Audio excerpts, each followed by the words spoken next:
I was sort of not allowed to be right, not allowed to have a voice. So at a certain point, when what enters your mind is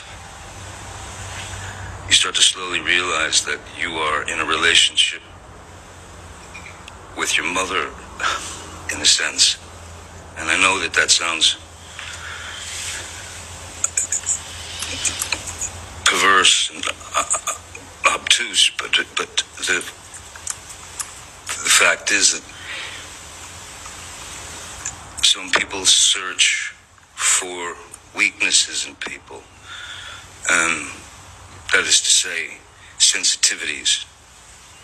And when you've told that person your life, and what you've lived through and what you've been through, just as happens in relationships, the more that became ammunition for Miss Heard to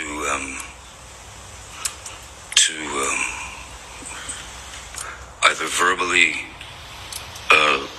decimate me or to send me into a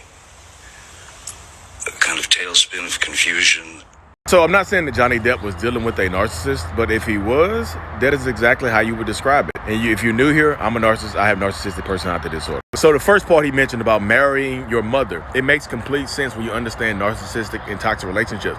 Because sometimes when you grow up in a toxic household, when you grow up with a narcissistic or toxic parents, you tend to find that in your adulthood. You find somebody like that in your adulthood because it feels like home. And if you grow up in abusive households, abuse seems like love. I know it's not love, but it seems like love that you're accustomed to growing up. And then the other part where he said it's just like the more you share with a narcissist or a toxic person, the more they use that as ammunition against you. Narcissistic people will take your worst, deepest, darkest traumas that you have shared with them and weaponize them against you. So in your moments of weakness, when you feel like you can't take anymore, they'll decimate you, like he said, with words, with what you went through in your childhood, with the traumatic events that you've been through and the traumatic events that you've experienced. Weaponized trauma from a narcissist or a toxic person is absolutely a thing, y'all. And also what he said he felt like he was being stifled in a relationship.